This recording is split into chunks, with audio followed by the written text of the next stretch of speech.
Halo guys, selamat datang di podcast Discord Netaria. Malam ini gue ditemani sama Pak Will dan juga Anjar bakal ngebahas seputar komik sebagai media baru dunia sastra. Gimana kemunculannya, perkembangannya, dan kenapa kita anak-anak muda, terutama anak-anak Gen Z ya, doyan gitu sama komik. Pertama-tama, kita bahas dulu komik sebagai media baru sastra. Sastra itu kan bentuk ekspresi seni yang menggunakan bahasa sebagai media untuk menyampaikan ide, perasaan, dan pengalaman. Bahasa artinya adalah tulisan gitu. Sastra adalah tulisan yang indah seperti puisi dan prosa. Itu pengertian umumnya. Maka kemudian kenapa komik yang terdapat gambar di sana bisa dibilang sebagai sastra? Mungkin dari Pak Wildan dulu kali ya, silakan. Oke, tadi kan Tandri mention nih prosa sebagai salah satu jenis sastra, sedangkan prosa itu adalah teks yang umumnya bersifat naratif, yang artinya ada cerita, ada alur, ada tokoh, karakter, latar, dan juga value nih. Berarti kan sama kayak komik toh. Nah, pengertian lainnya dari prosa adalah bentuk tulisan yang tidak terikat oleh aturan-aturan. Berarti nih, boleh ditambahin gambar-gambar dalam narasi itu tadi. Kan tidak terikat aturan tuh. Tapi, memang komik tidak bisa langsung dikatakan sebagai prosa. Namun di dalam komik terkandung yang namanya unsur intristik yang sudah saya sebutkan tadi itu, seperti tema, alur, karakter, latar, dan value, pengamanan lah. Nah, sama kayak film. Sebelum dibuat film, pasti ada naskahnya. Film tidak bisa disebut prosa, tapi naskah film itu prosa. Komik bukan prosa, tapi narasi atau cerita dalam komik adalah bagian unsur intrinsik dari sebuah prosa, gitu Tandri. Oke, artinya bahwa komik itu hanya sebagai media baru ya Pak ya dalam dunia sastra. Ngomong-ngomong ngobrolin soal komik nih, kayaknya kiblatnya bakal ke Jepang nih ya. Tapi sebenarnya komik itu asal-usulnya dari mana sih? Siapa mau jawab? Nah, gue lanjut nih. Jadi, sejarah komik itu bisa dibilang panjang banget. Dan gue rasa gak ada sumber pastinya ya. Soalnya tiap sumber beda-beda tuh penjelasannya. Tapi kalau ditarik jauh banget sebenarnya, konsep komik udah muncul dari masa prasejarah.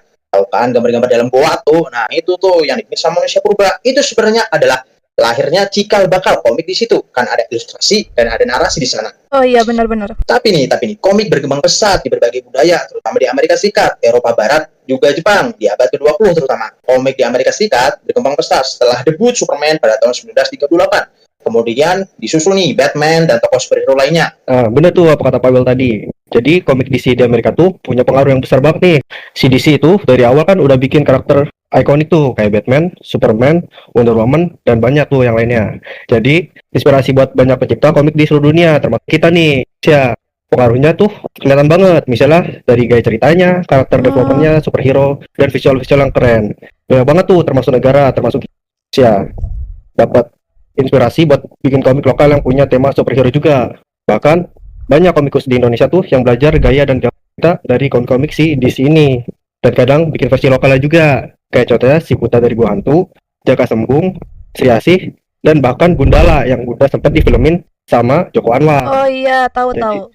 Bisa dibilang tuh komik CDC itu kayak acuan dan berinspirasi utama buat perkembangan komik di Indonesia. Apalagi dalam genre superhero. Jadi komik itu muncul dan berkembang di Eropa dan Amerika Serikat, tapi di masa kini justru komik dengan style seperti manga itu lebih populer ya, yang dari Jepang itu terasa lebih mendominasi ya. Bener tuh, Tari. Jadi kan ada hubungannya komik di sini. Kalau di Jepang kan manga shonen tuh namanya. Contohnya kayak Big Three Shonen tuh, yang dimana ada Naruto, One Piece, sama Bleach. Kisahnya tuh sebenarnya template banget.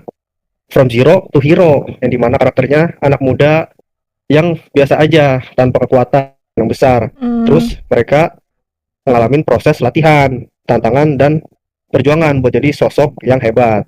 Ceritanya tuh dipenuhi aksi semangat dan pertumbuhan karakter yang dari awal dia yang gak percaya diri tuh sampai akhirnya dia bisa ngatasi masalah dirinya atau bahkan ngatasi masalah orang lain. Setuju sih, cerita-cerita kayak gitu tuh sebenarnya template ya. Tapi di tahun 2000-an sekarang tuh ada kemunculan style baru komik nih, kayak yang ada di media digital seperti webtoon. Dia pakai format memanjang karena menyesuaikan template scrolling HP. Fenomena ini bisa jadi sebuah inovasi baru kan? Nah, itu juga menarik tuh, bener. Apalagi Korea Selatan nih jadi forum webcomic digital kayak Never Webtoon, yang mana ini hari inovatif sih kalau menurut gue ya. Karena desainnya vertical scrolling cocok buat dibaca di ponsel, apalagi buat generasi milenial dan Gen Z yang serba mobile. Nah, konsep free access-nya dan distribusi digital bikin webtoon di Korea diterima dengan baik dan akhirnya menyebar ke seluruh dunia nih. Banyak kreator dan berbagai negara, termasuk Indo juga, ikut tuh nyoba bikin webtoon. Dan dari situlah kemudian komik manhwa dan manhwa dari Cina banyak bermunculan. Jadi nambah banyak bahan tuh buat bacaan. Apalagi yang suka-suka komik tuh ya. Banyak juga webtoon yang dibikin animasi kayak yang tahun-tahun sebelumnya tuh ada Tower of God. Terus tambah lagi Solo Leveling tuh, wah Sigma, wah tambah lagi The Wah, God banget. of High School dan lain-lain. Oh iya. Nah, kan berarti jenis komik tuh banyak ya. Kalau dari kalian sendiri sukanya komik apa sih? Apa lebih suka manga, manhwa yang dari Korea atau manhwa yang dari Cina atau komik lokal dari webtoon? Kita jelas punya favorit dari tiap jenis ya. Dari manga dulu, gue suka shonen, tapi sekarang lagi suka untuk baca yang modelan itu slice of life. Oh, karena udah makin tua ya, Pak ya. Ya gitulah, ngikutin umur. Aku ya. Terus juga untuk manhwa sendiri, nah untuk manhwa jujur beda. Gue lebih suka baca manhwa yang jenis action ketimbang manga, karena yang pertama lebih ya Ada warnanya gitu ya. colorful. Ya, gue suka yang colorful gitu dan juga Visualnya bagus. yoi. Tapi kalau untuk manhwa sendiri nih yang dari Cina, jujur aja belum pernah baca. Ya, mungkin tertarik ke beberapa gitu kan. Tapi ya mungkin next time gitu ya. Kalau Tandri atau Angel dulu, siapa tuh? Enjar dulu deh. Manga favorit sih ya simpel aja sih ya. Dulu lebih ke shonen ya, karena mungkin masih masanya juga suka sama yang cerita-cerita From Zero to Hero. Benar. Cuma yang ini sih mungkin lebih pengen yang relate sama kehidupan ya. Yang mungkin ceritanya kayak slice of life atau romance tuh. Sebut Kaoru X Rin. Kaoru Action boleh, itu juga salah satu manga favorit gua. Kalau dari slice of life mungkin ada Frieren After the End. Itu bagus tuh. Kalau ditanya nih, ada nggak satu komik nih yang ngubah cara pandang gue? Mungkin ada satu, judulnya itu Who. Itu manhwa ya, webtoon bukan? Itu ya, manhwa webtoon itu entah kenapa bikin gue kayak wah, jadi seorang tuh nggak perlu kayak yang dispesialin banget gitu. Just being yourself gitu. Itu relate sih, karena itu romance ya. Itu aku baca dulu. Satu lagi yang waktu itu bikin gue belajar psikologi itu Dr. Frost. Gue baca juga tuh. Itu juga ada persoalan. Cukup ngebantu ya. Karena di berbagai kasus itu cukup ngebantu untuk beberapa penelitian gitu. Karena cara teori dan penerapan itu benar-benar apa ya, real gitu, nggak terlalu lebay gitu. Logis aja sih. Di logik tuh nggak terlalu apa ya. Emang iya gitu. Gitu. Kalau kalian apa tuh? Kalau gua, lu tadi mentionnya webtoon agak jadul ya. Gue juga suka sih webtoon yang judul-judul lama tuh. Kalau yang dari Indonesia tuh Blue judulnya. Itu tentang kisah cinta manusia yang bisa ngelihat hantu, terus dia ya deket sama hantu laki-laki. Tapi ternyata ada plot twist nih, dan itu episode akhirnya gue nangis banget sampai bengkak mata gue. Komik lokal judulnya Kosan 95, itu juga keren banget. Sekarang masih ongoing tapi suka hiatus-hiatus autornya. Iya sih. Dan apa ya, kreator Indonesia tuh senang banget hiatus. Udah banyak duit kali. Mungkin kesibukan lain juga lah ya, nggak mungkin jadi pemasukan utama juga. Kalau lu sukanya apa, Jer?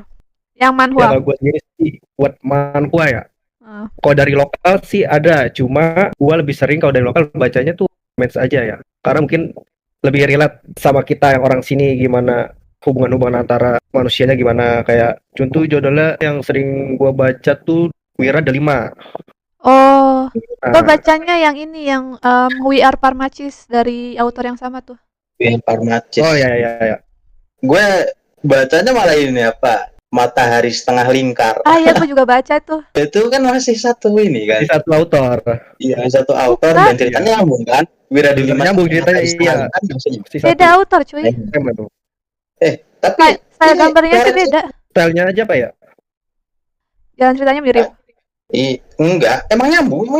Nyambung satu timeline. Jadi after mereka apa ya? Ketika pernikahan kali nggak nyaman gitu. Ya gitulah. Ini ya tentang hubungan yang nggak jelas dan seseorang buat move on dan lain sebagainya ya gitu. Biasa. Classic story itu buat romance. Ya, sangat template banget lah cerita romance-nya. Cuman ya itu, Indonesia jujur aja sedikit kekurangan webtoon yang action sih. Apalagi setelah beberapa jadi film atau apa, itu malah beberapa menonton nggak lanjut. Padahal kalau dilanjut itu sedikit potensial gitu. Padahal jujur kangen gitu. Ada modelan action kayak Nusantara Droid Battle, terus apalagi tuh yang ceritanya di Bali tuh. Yang Fury bukan tuh? Yang kupingnya Fury. Enggak, beda. Ada. Beda ya? Apa ya? Yang ceritanya tentang Bali itu loh. Yang di Bali, mitologi Bali, gue lupa. Itu bagus juga tuh. Seven Wonders. Oh, bukan. Bukan. Siapa sih? Lupa gue. Kalau genre Iya, bagus. historical suka nggak? Kayak Vagabond atau Vinland Saga, tapi itu ini ya, hiatus sampai kiamat. Kalau yang historical ya, nggak ada jujur aja. Gak Ya sih, ada. karena mungkin Iya. lumayan underrated juga ya. Oke, kita sekarang membahas kayaknya. Siapa mangaka atau kreator dari manhwa atau manga yang kalian sukain deh? Yang paling kalian Aku. favoritin? Aku kalau manga banyak sih. Aku suka anjir gue lupa namanya, Cok. Bentar. Ini. Eh ya tahu. Bentar. Anjir dulu yang ngomong. Kalau gua sendiri sih mungkin dari manga tentu aja Masashi Kishimoto Sensei ya, karena memang gua lumayan suka cara development dari dia tuh. Presisi muka karakternya tuh nggak terlalu template, nggak kayak dia pakai muka yang sama tapi hanya style rambutnya aja yang dibeda-bedain. Dia ada bikin judul Memperbanyak baru kan ya? Siapa tuh? Masa sih? Yang ada di Alex? Kalau itu kurang tahu sih Ada update sekarang. cuy. Bentar. Ada. Kayak Ya. mirip-mirip Dragon Ball gitu gambarnya. Mirip Dragon Ball, Dragon Iya. Quest. Bukan Adventure. ya? Oh, Samurai 8, The Tale of Hachimaru. Ada di Alex. Oh iya. Kalau gue gue suka Hayashida Kyu. Dia kreator dari Dorohedoro. Gue suka art style-nya. Itu yang membawa gue suka sama Tatsuki Fujimoto karena ceritanya mirip-mirip lah ya kayak Chainsaw Man sama Dorohedoro. Cerita tentang dunia yang aneh, kayak ada tengkorak-tengkorak, darah-darah, gore. Terus kenapa suka sama yang kayak gitu karena hal-hal yang kayak gitu itu cocok banget ada di manga daripada dibikin kayak apa tuh namanya light novel itu kan kurang ya sukanya yang visual Oh iya. dan gue lebih jatuh cinta lagi pas tahu kalau dia tuh perempuan jadi gue ngerasa anjir yang bisa bikin gambar kayak gini-gini ternyata perempuan gue makin suka. Terus yang kedua Tatsuki Fujimoto gue suka karya-karyanya tuh gimana ya aneh tapi aneh yang bagus gitu dan ya keren aja lah orang kayak gitu nggak banyak. Sama satu lagi dia sebenarnya penulis novel namanya Ryogo Narita, dia yang kreator dari Durarara sama dia bikin manga juga tapi yang ilustrasin manganya bukan dia.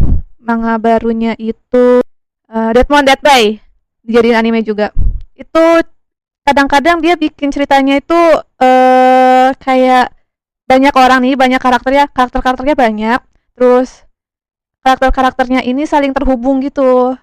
Nah, gue suka yang kayak gitu karena rasa realistis banget gitu. Ada sebuah kota kayak Ikebukuro, terus di kota ini ada banyak manusia-manusia yang punya problem, punya kepribadian yang unik-unik semua. Lu bisa mutusin sendiri mau pilih karakter utamanya yang mana dari cerita itu karena ada karakter utamanya tapi nggak terasa lebih menonjol dibanding karakter anjir gue jadi yaping. Udah lanjut. Kalau gue sendiri, gue nggak peduli gue dikatain karbit ya. Gue akan bilang gue sangat suka dengan semua karyanya Naoki Urasawa. Iya. Wah, setuju. Make sense sih suka sama Entah One Piece ya. kenapa, gue selalu terhipnotis ketika gue bukan baca 21st Story Boys atau Monster, gue malah terhipnotis ketika baca Pluto sama Billy Bats. Itu wah, what the fuck. Sorry ya. Cuma Okay. itu sulit untuk dijelaskan untuk Billy Bats itu gimana sebuah sudut pandang bertemu sudut pandang gitu kan. Bahkan apa ya ngejelasinnya? Kau ada cermin, tapi cermin itu tuh nggak menggambarkan tentang dirimu gitu.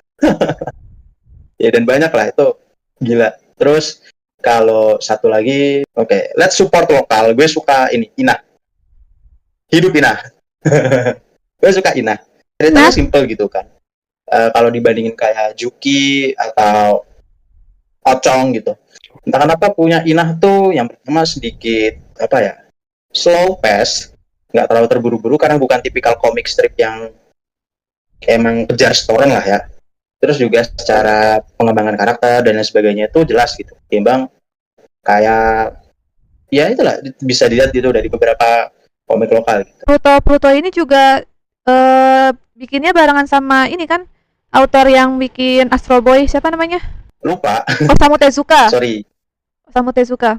Jadi kan katanya Pluto ini ceritanya mirip Astro Boy kan. Ternyata emang Iya. emang collab mereka. Iya, emang collab ya. Sisi gelapnya Astro Boy sih sebenarnya sih kalau boleh digambarkan lah ya, karena kalau dilihat nih dari beberapa plot ceritanya dari awal itu emang sebenarnya apakah robot bisa seperti manusia gitu. Kalau pernah lihat apa film I'm Robot ya, sebenarnya kayak gitu ceritanya tuh. Kayak emang boleh ya robot punya perasaan, punya Kayak emosi manusia. gitu. Lalu apa yang terjadi gitu ketika mereka benar-benar terlihat seperti manusia, apakah manusia akan tersingkir atau tidak gitu kan. Itu kalau lebih ke deep down gitu untuk membahas Pluto itu sendiri. Tapi yang jelas ya Pluto punya apa ya, bahwasannya ya nggak semua manusia itu ya manusia gitu. Ya robot juga nggak sepenuhnya robot gitu. Iya, siapapun yang hidup ya tetaplah makhluk hidup apapun bentuknya. Betul. Yang penting kan bagaimana cara dirimu menghargai hidup itu atau bagaimana caramu mengkhianati hidup. Aha, Oke, jadi kita simpulkan kalau komik itu adalah bentuk sastra modern. Setuju, guys? setuju. Jadi gue Tanri, Gue Wildan. Gue Anjar. kita pamit undur Kita diri. Ini. Keep respect and happy Keep respect. ngomik. Tapi kami. Bye-bye. Mwah, mwah, mwah.